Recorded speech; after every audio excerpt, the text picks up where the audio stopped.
Today I am going to make dinner for you, and we are doing a recipe called chicken pot pie chowder, and this is a recipe that features our rock crock collection along with some other of my favorites.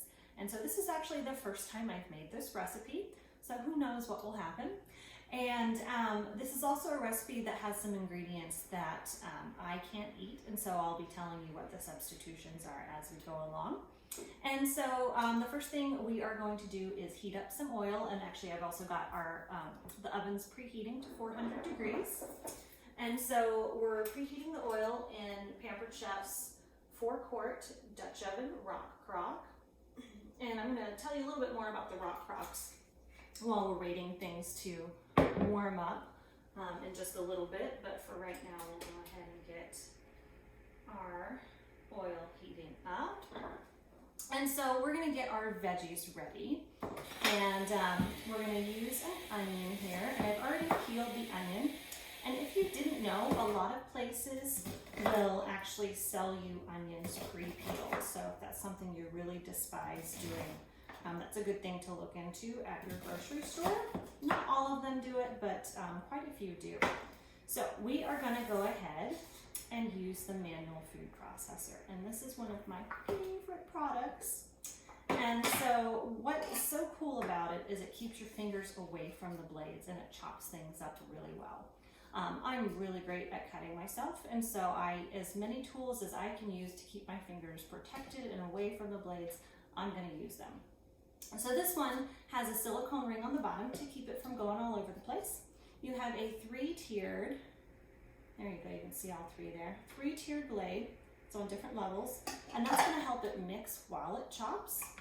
And then you have your top portion here that has your handle that you're going to pump. And so we're going to go ahead and put our food on inside, and you'll notice that you've got etched measure markings on the side also. And those are etched like that so you don't have to worry about printed on ones coming off in the dishwasher. The bottom 2 pieces of this are dishwasher safe. The top is hand wash only, and it even comes with a little sticker that says so. I highly recommend leaving that on there. And that's because you don't want water to get trapped in there, because then it's going to start to smell funny. So we're going to put this little knob inside the little notch there. That little notch there is great for getting nuts and chocolate chips caught in. So when you're putting those in here, make sure you put your finger there and to cover that up so you don't get those stuck in there. So we're just going to pump our handle right here, and it's good always to keep your products close to your body when you're doing something that uses your upper body, and you're gonna be able to engage your core more, and it'll help get the job done.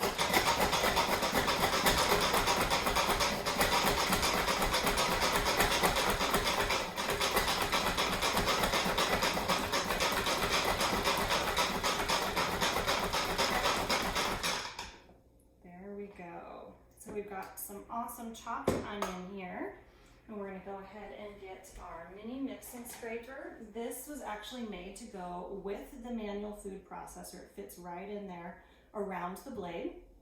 And we're going to go ahead and pull our blade out. So some other things you can do with the manual food processor.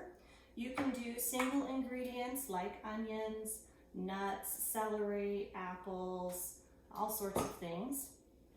And then you can also do full recipes like salsa, guacamole, hummus, pestos, cheese spreads. You can make baby food. You can do egg salad, tuna salad, chicken salad even. I don't remember if I said blizzards or smoothies, but that's another thing you can do. Let me put this in the sink here. Those onions out of the way so they don't make my eyes water. So the manual food processor just works on so many things, and that's why I love it, because I use it so frequently. Next, we're going to use our garlic press. And our garlic press is pretty unique. It is a tool that you do not have to peel the garlic with. We do have a garlic peeler and a garlic slicer. Those are for when you want a lighter flavor or you want a crunch. If you want a more intense garlic flavor, then you're going to want to go with the garlic press.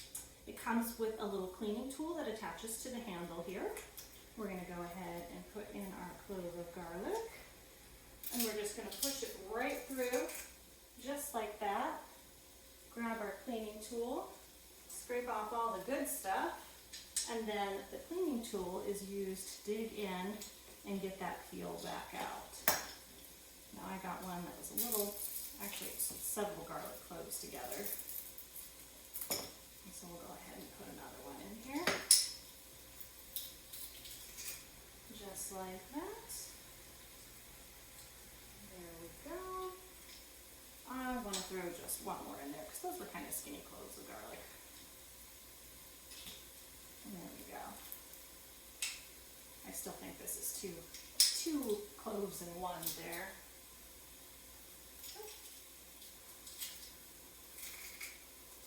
There we go. That's what we want. All that good garlic. I'm going to give it a little stir here. And I'm going to turn on my vent fan here. Hopefully the noise won't be too loud.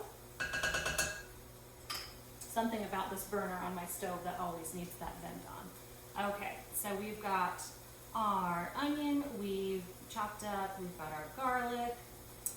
Those are going to cook for a little while. And I'm going to tell you about some things that I already did. I used our quick cooker, and I'm going to turn the camera here so you can see the quick cooker. So the quick cooker, still not far enough. There we go. So this is our quick cooker back here. And so it is a pressure cooker. And I use that to do our chicken. And so when you do the quick cooker, it's really awesome. You can just put your chicken in, hit the chicken setting, and then depending on how much chicken you're putting in, adjust the time accordingly. Another way that I like to do cooked chicken really easy is our round pepper baker, which I'm looking for the other piece right here. This.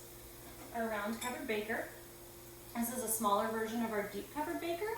And so I'll just put a couple of chicken breasts in here, pop it in the microwave for 5 minutes, and then I'll flip it and cook for another 5 minutes. And what's great about stoneware is a lot of people don't realize all stoneware can go in the microwave as long as it fits in the microwave. And so that's a really convenient feature to have. Another thing is you do want to be sure when you're using stoneware that you're not putting frozen or even fresh from the fridge meat in there. So you don't want to put chicken in there that's like comes straight out of the fridge. You do need to make sure it gets warms up a little bit, not warm, but around room temperature, because when you put something cold on something hot and then heat it up, they're not going to heat at the same rate, and then you're going to have what's called thermal shock, and your stove's going to crack. And you don't want that. So we've got our onion and garlic is ready for the next step here, which is we're going to sprinkle some flour over it and then coat the veggies with the flour. And so I'm using almond flour, but you can use regular wheat flour if you want. Coat that. This is going to give us a little bit of a thickener for our chowder.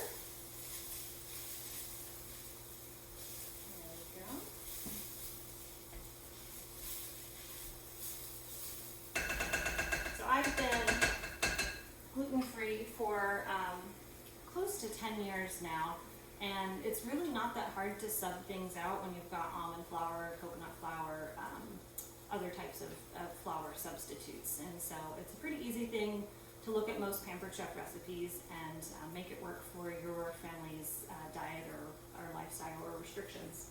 So we're going to add some chicken stock. And so I used our Easy Read measuring cups here. You've got a 1 cup, a 2 cup, and a 4 cup. And these are great because they're slanted. And because of that, your measure markings are printed here, here. And so you can pour and not have to be like, okay, is it level? Do I have it right? A lot of people will go down and do like this. You can literally stand where you are and pour in and not have to worry about the measure markings. So we're gonna go ahead and get this on in here. 2 cups of chicken broth, and that flour was a 1/4 cup. And so we got that in there, and then we're gonna add our salt and pepper. And then we're gonna increase our heat to medium high after our salt and pepper. Let me scroll back up to see how much Salt and pepper we need. This is a 1/4 teaspoon. So I'm using our salt and pepper grinders. Turning up our heat here. What I love about the rock crock is you can use high heat. And our salt and pepper grinders, you can actually adjust the coarseness of what you're getting out by adjusting your finial on the bottom there. And then to fill it, you just unscrew the top, and it's really easy to pour. If you ever had our old grinders, our bamboo grinders, they had this big metal rod down the center, and it was pretty hard to fill them up. And so now they're much easier. You have a little stand to put them in, and they're really beautiful at the same time.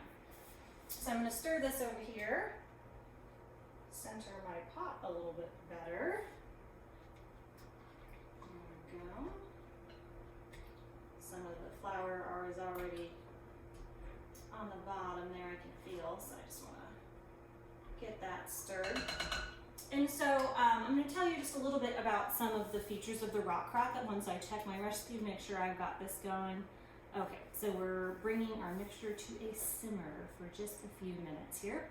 And so our rock crock line, we have 4 different pot sizes and 2 flat stone sizes.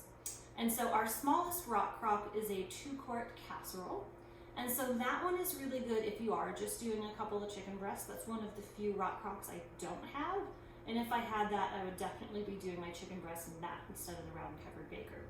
And that reason is because the rock crock works on so many different heating sources. So you can obviously do it on the stovetop. You can put it in the oven. You can put it under the broiler. It goes up to 742 degrees. It does have a glass lid as well. That one you do not put under the broiler. My glass lid is currently packed away in my bag for my show this night, my cooking party that I have tonight. The rock crock also goes in the microwave. It also goes on the grill. And then it has this really awesome base over here that can turn it into a slow cooker. And we are going to use this a little bit later. Pull that closer so you can see it. And so we'll use that a little bit later towards the end here. So it works on all those different heating sources, and then it's also still dishwasher safe. So we really do call it the magic pot. And then, so we've got that little 2-quart one I was telling you about. We have a 2.5-quart everyday pan. That one is the same diameter as this one here, it's just shorter. And that one is good if there are just a handful of you in the house. It's good for large side dishes, desserts, and main dishes if there's 2 or less of you in the house. The next size up is this one here. This is our 4-quart Dutch oven. And if you have more than 2 people in the family, this is the one you want to go with, because you're always going to be worrying about things boiling over when you're doing anything with sauce or broth if you go with anything smaller. And plus this way it gives you a little bit of space for leftovers as well. Then we have an 8-quart Dutch oven XL. It's enormous. I don't know if there's a microwave that would fit into. It's so big. But that one's really good if you have boys in your house or you have a hockey team come over regularly. It's pretty big. And then our 2 flat stones, we have a large round stone. It's good for pizzas, things like that. And a small square stone, and that one is actually made to fit our indoor-outdoor portable grill, which is another cool thing. So, okay, we're looking at our recipe here. We've got, this has come to a simmer. We're going to add milk, vegetables, chicken, and parsley. And I did not prepare for those things, so we're gonna grab them right now. We've got our milk, our chicken is ready. We're going to turn this down. Things about electric stoves, this particular burner pulses, and it's like the forbidden burner when you're trying to do something like pancakes, because they burn instantly.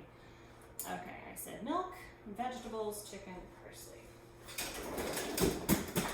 Our vegetables.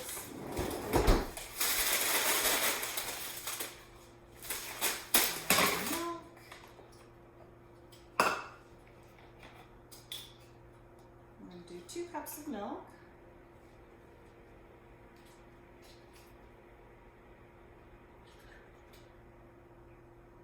There we go.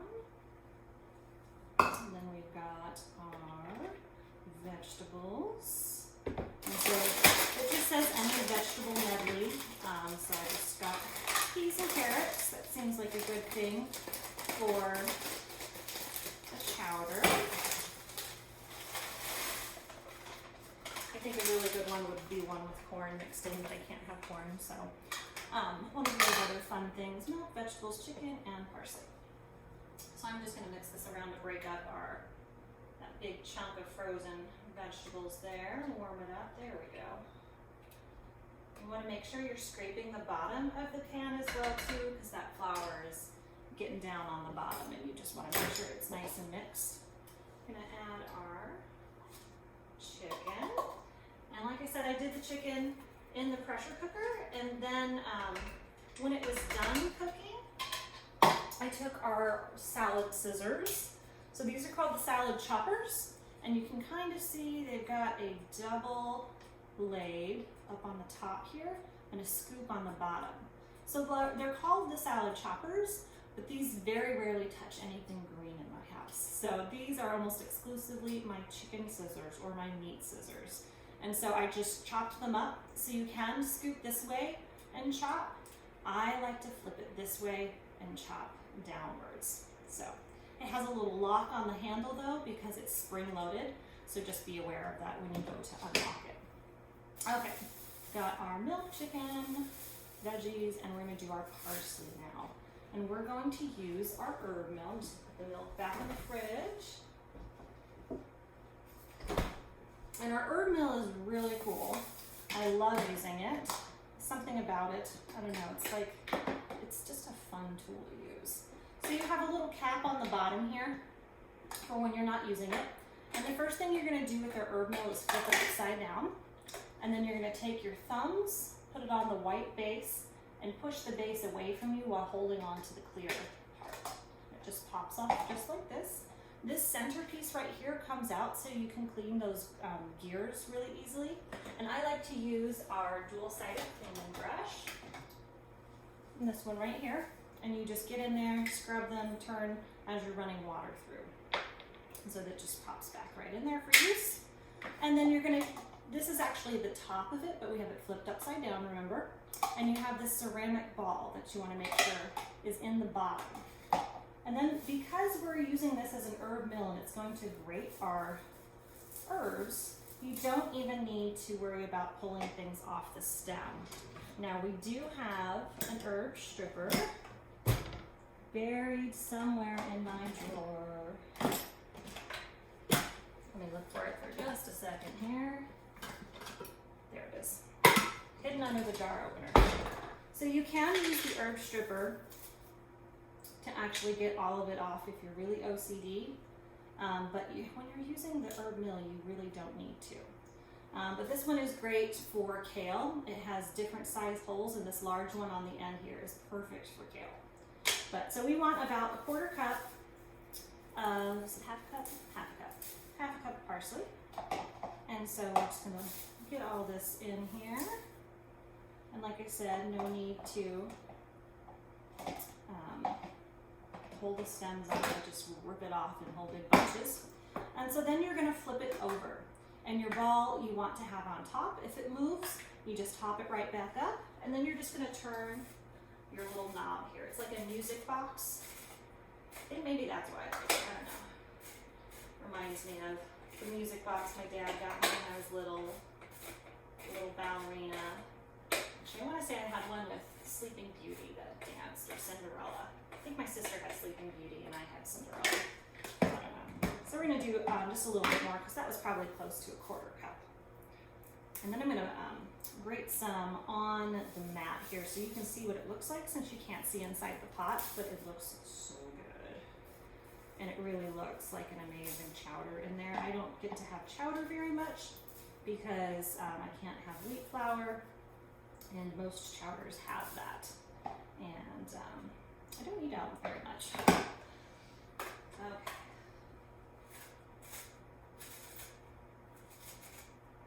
There we go. That's awesome. So there's a little bit left in here that I'll grate for you. Pop your ball back up top there. And you can see you've got that amazing grated parsley there. And it smells so good. I wish you could smell it. So we've got all of that mixed together here. I'm gonna stir it, and then normally the next step here would be to take Grand's biscuits, and this is why it's called the chicken pot pie chowder. You would take Grand's biscuits and gently place them on top of the chowder and then bake it, and then it's done. But since right now it's in the middle of the day here, this is typically what I like to do is make dinner in the morning, and then I will take the rock crock once it's done cooking, put it in our slow cooker base here on the warm setting, and just leave it like that until we're ready to have dinner. And I love that because if we are running late or if we're hungry and we decide to have dinner early, this makes it so easy and just amazing to be able to be like, okay, let's have dinner now.